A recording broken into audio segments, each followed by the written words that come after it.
Nako mga sangka, ito na nga si BBM ay may malaking pasabog ngayon na dapat malaman ng sambayanang Pilipino.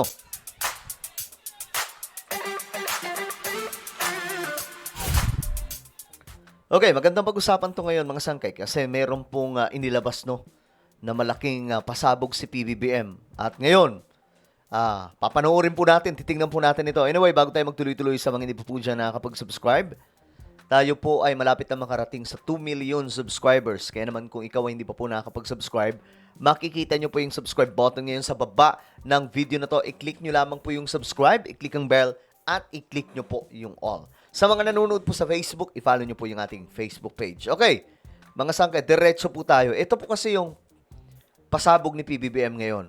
Ito yon. Mukhang may gagawin po ngayon si PBBM na matindi.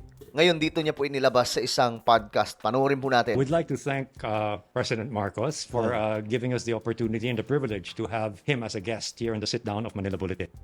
Not at all. It's a pleasure. Okay, so first question I wanted to throw at you, Mr. President, is, we've had all these natural disasters over the last couple of weeks, no? Cebu, Northern Cebu, Samar, and then the week before, the typhoon in Masbate. Yeah. It seems we're very disaster prone, no? And this year has Yeah. been like a Pandora's box in terms of natural disasters. Yeah. How would you assess the Philippines, or what grade would you give us in terms of disaster preparedness and in terms of resilience? In government, the best that we can do is really to be prepared as we can possibly be, and move very, very quickly. Yeah. Just always, it's very simple for me. I'm motivated by the fact, think of the children that are in distress now. What do they need? What do we have to do? You cannot wait. Don't do it later. Do it now. Do it now. Do it now. And I think the challenge with almost all disasters, especially globally, is that the moment they get shunted out of the headlines or the news, Yeah. it's what's happening Yeah. there, and that there are people still suffering Yeah. and still trying to recover, no? Well, that's why that's what I want to avoid, and that's why I made it very clear when I went to post Masbate and to Cebu. I said this is not a one time thing. Yeah. We're here. We're going to stay here until everyone is more or less in a stable condition. The difference between, for example, a storm, a typhoon, like what happened in Masbate, and an earthquake that happened in Bogo, Cebu. no? In Bogo City. Yeah. Pag bagyo, you can always say preemptive evacuation, dalhin nyo sa evacuation center. However, in after an earthquake, the main damage is infrastructure, is structure. Pagdating ng lindol, sasabihin, dalhin natin sa evacuation center.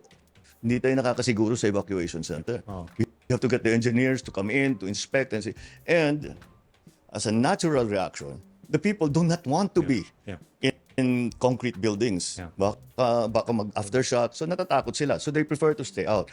We've already, I got the reports that in Cebu, the tent cities are starting to go up Okay. with the help of Dick Gordon and Parang ano siya, no? Parang magsalita siya para po siyang Prime Minister. Talagang marunong. the Red Cross. They've been very, very, very helpful. If you don't mind, we'll also shift to, like, obviously what still is on the minds of a lot of people, di ba? Yeah. Starting from when they started marching on September 21 and even before that, no? You've been credited as being like the whistleblower in terms of all these ghost flood control projects that Okay, eto kung mayroon pong pinakamalupit na whistleblower dito, si PBBM yun. Walang iba mga sangkay, si BBM. Kasi lahat halos ng mga naging presidente sa ating bansa, never ginawa ang ginawa niya. Na ikanta yung sarili niyang gobyerno na nagloloko. 'Di ba? Si BBM lamang. So sa madaling sabi, itong taong to, talagang gustong malinis ang gobyerno. Just imagine, wala po tayong malay ngayon kung hindi po nagsalita si BBM. Hindi po natin alam yan. Na ganun pala kalala ang mga sangkay yung korupsyon. Well, ituloy po natin ang video. mayors may have been talking about it, but until you mentioned it in the SONA, it wasn't really reaching the level of national discourse, no? No. But the apprehension in most people's minds now is, what is the end game? Yeah. I mean, that you were possibly contemplating, and Ganda. Anong endgame na ito? also is what's going to happen if later on the trail leads to the backyards of your own allies. Ayan na. Paano kung tamaan yung kanyang mga kaalyado? Ito na, mga malaking pasabog to. I think we're already there. Yeah. Why would I even start such a thing if it was somehow for political advantage? The reason I brought it up and made it part of the national discourse was quite simply because this could not go on. Because if it kept going, we suddenly discovered how deeply entrenched this entire system was. I mean, there's always been a sniff and the suspicion of corruption in government. The different. Not this scale. That was the shocking part. And I said, nothing will happen to the Philippines if we carry on this way. Grabe, no? Walang mangyayari sa Pilipinas kung ito pa rin daw, sabi ni PBBM. Kaya pala, ikinanta na po niya. Siya lamang po ang nakagawa niyan. Even former President Duterte na sinasabi po nilang matapang, hindi po nagawa ang nagawa niya. Malala po itong ginawa ni BBM kasi binangga niya mismo. Maliban sa pag-expose, binangga niya mismo. Handa niyang ipakulong kahit mga kaalyado pa po niya, mga sangkay. Wala na talagang mangyayari sa atin. The economy will never grow properly. People are not going to get helped. Schools will not get better. The hospitals will not get better. We're not going to get anywhere. Yeah. All of these sorts of things will just disappear. And we'll just be this little nation that's sort of feeding upon itself. And that's why I brought it up. And I will continue to bring it up because I do not see any point to anything that we are doing unless we move the country forward. Correct. If we resigned ourselves to saying that, okay, well, we can't do anything, you know, you only have 6 years. If you resign to yourself to that I can't do anything, you will not do anything. Yeah. And this is what we've seen over so many past decades. So I didn't want to be another one. I didn't want to be part of that kind of attitude, especially in terms of public service. Well, Grabe, no? Ayaw niya maging part. Kasi, mga sangkay, nakasanayan na. Marami po mga politiko talagang nagsasabi na ayaw ko sa korap. Pero mga sangkay, lahat po ng mga yun walang ginawa. Sa mandaling sabi, kinain din po sila ng sistema. Itong si BBM hindi. Sinabi niyang ayaw ko sa korap, gusto niyang maayos ito, pero gumawa po siya ng aksyon.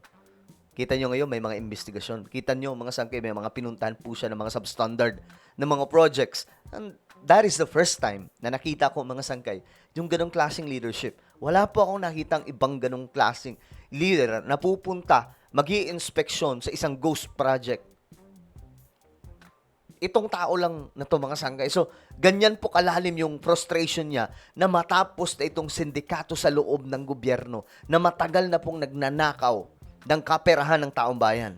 I mean, I know there are many who applaud you really for that, but I also worry sometimes, does resigning absolve people of culpability? No, Okay. that's not sufficient. That's very good to hear. Oh no, that's not enough. That's not enough. There is a great deal of damage that has been caused, not only financial damage or economic damage, but actual damage to people's lives. I mean, very simple. A lousy flood control project that collapsed during the flood that killed a family. I mean, how can you live with that? I can't live with it, so I won't live with it. So we'll keep pushing. So you've also recently ordered the realignment, no, of about 255 billion pesos from Yeah. DPWH flood control projects, Yeah. quotation marks, to other possible venues where it would be spent. No, can you sort of like talk about where you want to prioritize now? This Yeah, 255.5 billion is basically because of the no flood control projects for 2026. Okay. So that's where we got that number. Yeah. It does not mean that we have given up completely on infrastructure, Yeah. because we cannot. We cannot. If we stop that, we'll stop the economy, basically. DepEd, for classrooms specifically, we are going to put 26 billion for Department of Health, 29 billion for medical assistance, UMAIP, and then the completion of all the other hospitals, the specialty hospitals that we were talking about. PhilHealth, 60 billion to increase the number of coverage, the extent of coverage. 39 billion plus will be going to the Department of Agriculture. You vow that every centavo of public funds will benefit Filipinos, no? But what concrete mechanisms are now being placed so that future budgets are free of these insertions and these anomalies? Is blockchain and AI one of the solutions to create Yun, that? eto na. Guys, eto na yung blockchain. Guys, gusto ko marinig yung sagot ni BBM dito. Kasi alam nyo, ito yung blockchain. Yung blockchain technology, ito po yung solution sa matinding korupsyon sa ating bansa. O, ito na ang nakita kong pinaka-best solution na talagang mahinto yung pagnanakaw kasi matatakot na po talaga sila dito. Kasi makikita na lahat. Kitang-kita, very transparent. Tingnan natin yung sagot ni BBM. Transparency? Well, I haven't seen any AI that's specifically geared towards that. Blockchain is something that could work. Okay. Blockchain, ito na nabanggit na po niya. However, what has happened has been that we have violated the rules. Those rules exist, Yeah. and simply we don't. In the last decade, Yeah. so they stopped following the rules. Yun ang naging problema. No, bakit nagkanakawan mga sangkay? Dahil hindi na po sinusunod kung ano yung rules. For example, when I was in local government, when national government came in and was going to do a construction, they come in, they do the project. And then at some point, they come back to the local government executives and say, Tapos na. Oh. Natapos namin yung project. Inspectionin nga namin ngayon yun. Pag nakita namin hindi maganda ito, hindi tama itong ginawa ninyo. Sign it, yeah. Hindi ko pipirmahan yung acceptance. Dapat, pag hindi ko pinirmahan yung acceptance ng local government, hindi mababayaran ng contractor. Okay. Sa tawagin yung contractor, tignan mo ulit. Hindi tama itong ginawa ninyo, ayusin mo. Pagka naayos nyo yan, pipirmahan ko ito, mababayaran kayo. Yan yung unang sistema, mga sangkay. Then, yung binago po yan, mga sangkay. Kaya nangyari po yung sandamakmak na mga ghost project na mahabang panahon. Yun ang sistema noon. Yun ang dapat. Apparently, in the last administration, they removed that entirely. Yun lang. Hey, DDS. Hey, guys. What's up? Tinanggal po yan last administration. And I don't know why. Ayoko mag-isip na kaya nila tinanggal dahil mangungurap sila. Ayoko mag-isip ng ganon. Ang tanong ko na lang, bakit tinanggal? Isa pa nga sa tanong dyan eh, bakit walang ginawang aksyon si Tatay Digong? Di ba, in-expose niya yan during his term, 2020. Then, why? Walang pinakulong. Walang tinanggal na sandamaknak na mga district engineers. Di ba? Mismo yung DPWH secretary, naroon pa rin. Unlike BBM, di ba? Ang nangyari? Ayun, yung sinibak yung kanyang tauhan na sekretary ng DPWH, si Bunuan. Di ba? Maraming mga district engineers ngayon ang tinanggal. So, itong presidente na sinasabi nilang weak, ito po yung may bayag, ito po yung matapang. Okay. And I was shocked. Yeah. I was shocked because this is like standard procedure. This is like, Yeah. you don't think about this anymore. Yeah. ICI has been getting a lot of flack also now, di ba? Because people are sort of prematurely judging what's going to happen in terms of what the ICI is out to do. This is a process. Yeah. Much of what we've heard are allegations. Right. Si ganyan, nagnakaw eh. Si ganyan, binigyan ko ng pera. Si ganyan. We have to prove it. Yeah. You don't want to go after people who are innocent. Now, we know many of these people are not innocent. Okay. But if you're going to bring them to court, you must have a very strong case. Look, anong mangyayari? Minadali natin. Hindi kompletong ebidensya natin. Malabo yung ebidensya natin. Pero pinilit natin. Yeah. Natalo yung kaso. Yeah. Can you imagine? I know. I think that will be much, much, much worse. But I think that's also something that the people who like marched on September 21 have to kind of understand also, di ba? Yeah, but it's understandable din eh, because it's the sins committed, and I call them sins. It's Right, it's no longer mistakes or corruption. The sins they committed are it's hard to swallow. I understand that, but if we are a nation, a people of laws, we have to follow the law.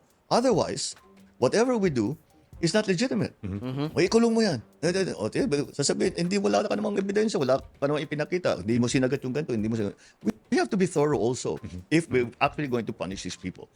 We have to be very, very clear about what we are doing, and we have to be very, very clear that we go after the guilty ones. Because some of the guilty ones they're trying to derail the system. course. Hindi ako yan, si ganito yan. yeah. Baka mapunta tayo doon, no? Let's make sure that we get that yung talagang And then guilty. confuse the issues, di ba? Yeah. Well, that's one of the the political and legal strategies that people employ. Okay, so yun ang ano ni BBM ngayon, mga sangkay, na mukhang kahit po yung mga kakampi, yayariin sa legal na pamamaraan. Kalyado man yan o hindi. Hindi po yung tipong bara-bara lang, yung kakasuhan, kahit kulang yung ebidensya. Gusto ni BBM, pag magkaso, talagang punong-puno ng ebidensya, nang ganun, hindi na po makakalabas. Hindi na po makakatakas, mga sangkay. So, grabe yung pasabog ni BBM ngayon. Alam nyo, itong taong to, ito po yung nag-iisang whistleblower talaga sa korupsyon na ito. Siya po yung naglantad. He is the president, pero siya po ang naglantad ng korupsyon na malala na sa kanyang administration, mga sangkay. Kasi matagal na po itong nangyayari. We know naman. Guys, huwag na tayo maglokohan. Lahat ng mga presidenteng dumaan, alam po natin na may mga korap. Pero wala pong may tumayo. Pero itong taong to, tumayo, mga sangkay. 'Di ba? Well, ano po ang inyong opinion? Comment down below. Meron po tayong YouTube channel, Sangkay Revelation. Hanapin nyo po ito ngayon sa YouTube. Kapag nakita nyo na, i-click nyo po yung subscribe, i-click ang bell, at i-click nyo po yung all. Ako na po ay magpapaalam, mag-ingat po lahat. God bless everyone.